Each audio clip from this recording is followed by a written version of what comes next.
హైదరాబాద్ లో హైటెన్షన్ నెలకొంది. Uppal metro station కి బాంబు బెదిరింపు ఫోన్ వచ్చింది. మెట్రో స్టేషన్ కి కొంతమంది గుర్తులేని వ్యక్తులు కాల్ చేసి మేము మెట్రో స్టేషన్ లో బాంబు పెట్టామంటూ బెదిరించారు. అప్రమత్తమైన పోలీసులు ఒకసారిగా అక్కడికి వెళ్లి ఉప్పల్ మెట్రో స్టేషన్ ప్రెమిసెస్ మొత్తాన్ని కూడా తనిఖీలు చేశారు. ఇరువైపులా ప్లాట్ఫామ్స్ లో తనిఖీలు చేపట్టారు. అక్కడ ఉన్నటువంటి ప్రయాణికులను కూడా క్షుణ్ణంగా పరిశీలించారు. సెక్యూరిటీ అలర్ట్ చేశారు. బాంబ్ స్క్వాడ్ రంగంలోకి దిగింది, డాగ్ స్క్వాడ్ రంగంలోకి దిగింది.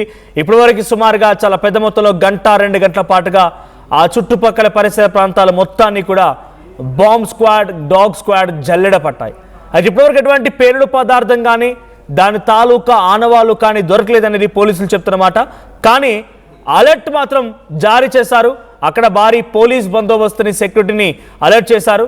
సో ఇదంతా కూడా ఒక బెదిరింపు కాలుగానే చూడాలా, లేదు నిజంగానే పెట్టారన్న కోణంలో ఇంకా ఆ ఫోన్ చేసింది ఎవరు ఏనిదనే దానిపైన ప్రస్తుతానికి పోలీసులు ఇన్వెస్టిగేషన్ చేస్తున్నారు. సో ఉప్పల్ మెట్రో స్టేషన్కి బాంబు బెదిరింపు కాల్ వచ్చింది. నిత్యం ఎక్కువగా రద్దీగా ఉన్న మెట్రో స్టేషన్లో ఉప్పల్ మెట్రో స్టేషన్ ఒకటి. అటు టువర్డ్స్ గట్కేసర్, ఎల్బీ నగర్, నాగోల్ ఈ పరిసర ప్రాంతాల్లో నుంచి దూరంగా నుంచి హైటెక్ సిటీ, ఐటీ కారిడార్ వైపుగా రావడానికి చాలా ఎక్కువ మంది ఆసక్తి చూపిస్తూ ఉంటారు. సో ఉప్పల్ నుంచి హై అలర్ట్ కొనసాగుతోంది. సో ఈ థ్రెటనింగ్ కాల్తో ఒక్కసారిగా కేవలం ఉప్పల్ మెట్రో స్టేషన్ దగ్గరే కాదు, మిగిలినటువంటి మెట్రో స్టేషన్ దగ్గర కూడా హై అలర్ట్ జారీ చేశారు. పలు ట్రైన్స్ కూడా ఆలస్యం అవుతున్నాయి. ఇటు రెండు వైపులుగా అటు నాగోల్, ఎల్బీ నగర్ నుంచి కూకట్పల్లి, మియాపూర్ వెళ్ళేటువంటి ట్రైన్స్ కానివ్వండి, ఇటు ఉప్పల్, నాగోల్ నుంచి రాయదుర్గోలు వెళ్ళేటువంటి ఇదో లైన్, 2 లైన్స్ కూడా ఇప్పుడు అంతరాయం ఏర్పడింది. ఇప్పుడు కొంత మెట్రో స్టేషన్లో భారీగా రద్దీ కనబడుతోంది. సో మెట్రో స్టేషన్కి బాంబు బెదిరింపు రావడంతో అందరూ కూడా ఒకసారిగా షాక్ గురయ్యారు. సో ఇంతకీ అక్కడ ఎటువంటి బెదిరింపు వచ్చింది, పోలీసులు ఏం చెప్తున్నారు, ఎటువంటి తనిఖీలు జరిగాయి, మా ప్రతినిధి ఇన్నారెడ్డి అందిస్తారు. ఇన్నారెడ్డి, ఏం జరిగింది, అక్కడ జరిగినటువంటి చెకప్స్ ఎలా ఉన్నాయి, సో ఇన్వెస్టిగేషన్ ఎలా జరుగుతోంది, ఇంతకీ ఆ కాల్ వచ్చింది ఎక్కడి నుంచి, సో ఉన్న పలంగా ఒక్కసారిగా మెట్రోకి బాంబు పెట్టామనే కాల్ రావడంతో పోలీసు అధికారులు ఎలా అలర్ట్ అయ్యారు? మనం గమనించవచ్చు, ఈ ఉప్పల్ మెట్రో స్టేషన్ కి బాంబు బెదిరింపు వచ్చిందంటే ఇమ్మీడియట్ గా ఆ పోలీస్ యంత్రాంగం, బాంబింగ్ స్క్వాడ్ కూడా అలర్ట్ అయిపోయి పూర్తి స్థాయిలో తనిఖీలు చేయడం జరిగింది. ఇక్కడ ఎలాంటి బాంబులు ఏదైనా కూడా పోలీసు నిర్ధారించిన తర్వాత మిగతా పోలీస్ స్టేషన్లలో కూడా తనిఖీలు చేపట్టి హైగా ప్రకటించిన నేపథ్యం కొనసాగుతోంది. అయితే మనం విషయం గమనించాలి, ఇట్లాంటి బాంబింగ్ థ్రెట్స్ అనేవి మనం చాలా సార్లు చూసాం. తర్వాత రైల్వే స్టేషన్ లో, తర్వాత అలాగనే బస్ స్టాపుల్లో, అంటే జనసంద్రం ఎక్కువగా ఉన్న చోట్ల ఎక్కువగా బాంబు పెళ్లు జరుగుతాయి. కాబట్టి ఇలాంటి థ్రెట్ కాల్స్ వచ్చినప్పుడు అప్రమత్తం అవడం జరుగుతూ ఉంది. అయితే ఒక్కసారి అంటే పోలీసు వర్షం ప్రకారం ఏదైనా సరే ఒక పెద్ద ఇష్యూ జరిగే ముందు కొంత ఇలాంటి అటెన్షన్ డైవర్స్ ను కూడా చేస్తారు ఉగ్రవాదాన్ని కూడా ఒక లైన్ మనం గుర్తుపెట్టుకోవాలి. అయితే ఈ మధ్య మనం గమనించవచ్చు, ఇటు ఆంధ్ర, తెలంగాణలో కూడా కొంతమంది ఉగ్రవాదులు అరెస్ట్ చేశారు. తర్వాత ఆ ఉగ్రవాదుల అటాక్ ఎప్పటికైనా జరిగే అవకాశం ఉందన్న నేపథ్యంలో హైదరాబాద్ తో పాటు మెట్రో సిటీల్లో హైదరాబాద్ కూడా చాలా కీలకం. కాబట్టి ఇది కూడా మనం విషయం గుర్తుపెట్టాలి, అంటే ఎక్కడ బాంబు పేలుళ్లు జరిగినా కానీ హైదరాబాద్ అనేది చాలా కేంద్ర బిందుగా ఉంటుంది. కాబట్టి ఇక్కడ ఎప్పటికప్పుడు పోలీసు యంత్రాంగం అప్రమత్తమైన నేపథ్యంలో ఇప్పుడు మరి మెట్రో స్టేషన్కి వచ్చిన బాంబు బెదిరింపు కాల్ అనేది ఇప్పటికే ట్రాక్ చేయడం జరిగింది. తర్వాత దీనికి సంబంధించి అతను ఎక్కడి నుంచి కాల్ వచ్చింది, ఎవరు కాల్ చేశారు, ఇది అంటే కావాలని చేసిన ఆక్తాయిలపైన లేకపోతే నిజంగానే ఏదైనా ఆర్గనైజేషన్స్ కావాలని చెప్పేసి ఈ రకమైన అడ్రస్ డైరెక్షన్ చేసిన దాని మీద ప్రస్తుతం పోలీసులు కేసు నమోదు చేసుకుని దర్యాప్తు చేస్తారు. మొత్తం మీద ఈ మెట్రో స్టేషన్ లో ఎప్పుడైతే బాంబు బెదిరింపు వచ్చిందో అన్ని మెట్రో స్టేషన్లు కూడా హైలైట్ ప్రకటించి తనిఖీలు చేస్తా ఉన్నారు. రైట్, పోలీసులు డాగ్ స్క్వాడ్ ఏం గుర్తించింది అంటే సుమారు గంట పాటుగా అక్కడ ఇన్స్పెక్షన్ జరుగుతోంది. బాంబ్ స్క్వాడ్, డాగ్ స్క్వాడ్తో తనిఖీలు చేపడుతున్నారు. దీని కారణంగా ఎటువంటి ఎఫెక్ట్ పడుతోంది మెట్రో టైమింగ్స్లో? అట్ ది సేమ్ టైం అక్కడ తనిఖీల్లో ఏమైనా గుర్తించారా కొంత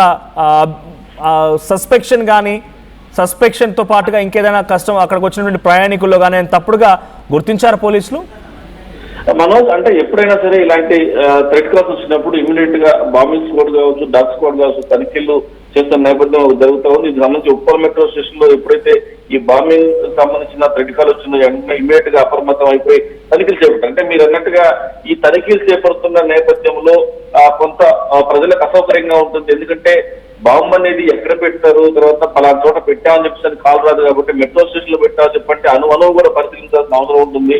సో ఆ రకంగా పోలీసులు ఒక్కసారిగా అటు పక్కన ఇన్వెస్టిగేషన్ సంబంధించిన పోలీసులు, బాంబింగ్ పోలీసులు, అంటే దీనికి సంబంధించిన బాంబింగ్ స్క్వాడ్ కావచ్చు, తర్వాత డాగ్ స్క్వాడ్ కావచ్చు, వీళ్ళందరూ ఒకసారి తనిఖీ చేస్తున్న నేపథ్యంలో కొంత ట్రైన్లను కూడా ఆపి, అంటే అటుగా వచ్చిన ట్రైన్లన్నింటినీ కూడా ఆపి తనిఖీ చేస్తున్న నేపథ్యంలో కొనసాగుతున్న నేపథ్యంలో కొంత ఆలస్యం అయితే అవుతుంది ట్రైన్ల యొక్క మూవ్మెంట్ అయితే మాత్రం.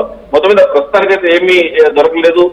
మొత్తంగా అనుభవంగా పరిశీలించిన తర్వాత మనకి పూర్తి సమాచారం చేసే అవకాశం. మొత్తం మీద ఇదంతా కూడా ఇది ఆక్తాయిల పని లేకపోతే కావాలని చెప్పి అటెన్షన్ డైవర్షన్ చేసిన పని దాని మీద పోలీసులు ఈ కాలు ఎక్కడి నుంచి వచ్చింది, ఎవరు చేశారు దాని మీదనే నిఘా పెట్టి ప్రస్తుతం దర్యాప్తు కొనసాగిస్తా ఉన్నారు మనోజ్.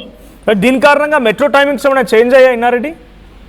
కొంతవరకు అంటే మనం ఎక్కువగా గంటలు లేకపోతే అరగంట అట్లా లేట్ అయ్యే అవకాశం లేదు, కానీ ఒక 10-15 నిమిషాల వరకు కూడా కొంచెం లేట్ అయ్యే అవకాశం. ఎందుకంటే ఉప్పల్ పోలీస్ స్టేషన్, ఉప్పల్ సంబంధించిన మెట్రో స్టేషన్ లో అన్నారు కాబట్టి వచ్చిన ప్రతి ట్రైన్ ని కూడా ఆనవాయితీగా చెక్ చేస్తారు. ఆ చెక్ చేస్తున్న క్రమంలోనే కొంత అంటే 15 నుంచి 20 నిమిషాలు అంటే హాఫ్ అన్ అవర్ లోపు వరకు కూడా కొంత ఆ ట్రైన్లు ఆలస్యం అవకాశం కనిపిస్తుంది. అంటే ఇప్పుడు ప్రస్తుతం ఉప్పల్ మెట్రో ఇంకొక ఇన్ఫర్మేషన్, రేపు ఐపీఎల్ మ్యాచ్ కూడా ఉన్నట్టుంది ఉప్పల్ స్టేడియంలో. సో దీనికి ఏమైనా లింకప్ లో కొంత నియంత్రణ పెట్టడాలు, సెక్యూరిటీని అలర్ట్ చేయడాలు, ఇంకేదైనా మార్పు చేర్పు ఉండే అవకాశం ఉందా? ఖచ్చితంగా అంటే ఇట్లాంటి అలర్ట్స్ ఏమైనా వచ్చినప్పుడు ఆటోమేటిక్ గా అప్రమవుతారు.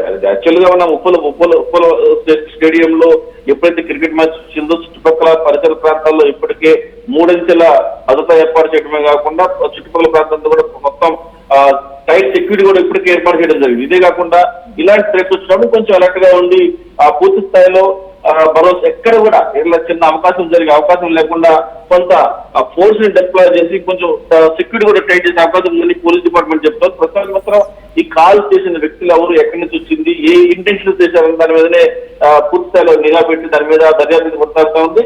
మీరు అన్నట్టుగా ఈ క్రికెట్ మ్యాచ్ ఉన్న నేపథ్యంలో ఇలాంటి క్రికెట్ రావడం అనేది నిజంగా ఒకంత అలర్ట్ అవడానికి కూడా అవకాశం ఉంది. కొంత ఫోర్స్ ను కూడా ఎక్స్ట్రా తీసుకొచ్చి రేపు పొద్దున ఎక్కడ ఎలాంటి అవకాశం లేకుండా కూడా ఆ ఉప్పల్ స్టేడియం పరిసర ప్రాంతాలు తనిఖీలు చేయడమే కాకుండా చుట్టుపక్కల బస్ స్టాప్లు అంటే జన సంబంధాలు ఎక్కువ ఉన్న ప్రాంతాల్లో కూడా పూర్తి స్థాయిలో తనిఖీలు కూడా కొనసాగిస్తా చెప్పిన పోలీస్ డిపార్ట్మెంట్ చెప్తున్నట్టు మనకు తెలుస్తా ఉంది Manoj. Right, thank you Nareddy.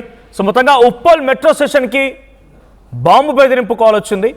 ఒక అన్నోన్ పర్సన్ నుంచి బాంబు బెదిరింపు కాల్ రావడంతో వెంటనే అటు ఉప్పల్ మెట్రో స్టేషన్లో ఉన్నటువంటి ఆ అధికారులంతా కూడా వెంటనే అలర్ట్ చేశారు.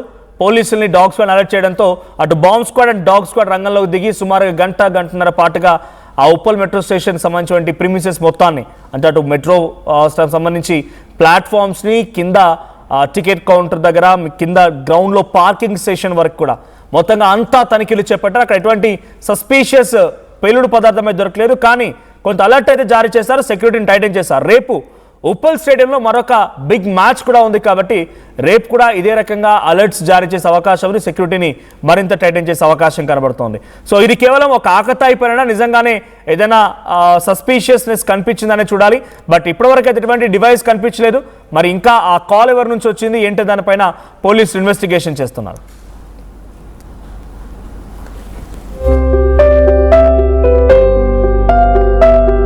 చిన్న చిన్న ఆనందాలు 35 ఏళ్లుగా నా జీవితంలో లేవు. 35 ఏళ్లుగా నేను డైపర్లలో బ్రతికాను. 6 సెంటీమీటర్ల ఫిస్టులా నా మూత్రాశయంలో లీక్ కారణమైంది. ఎవరూ నాకు సహాయం చేయలేకపోయారు. ఏఐఎన్యూలో వైద్యులను కలిసే వరకు అక్కడ వారు రోబోటిక్ శస్త్రచికిత్సతో నాకు పరిష్కారం ఇచ్చారు. వారు నా ఆత్మవిశ్వాసాన్ని కూడా తిరిగిచ్చారు. Precision Care makes it possible. The Center for Robotic Surgery at AINU. Bridging the gap between the textbook and the industry through innovation. KL deemed to be university.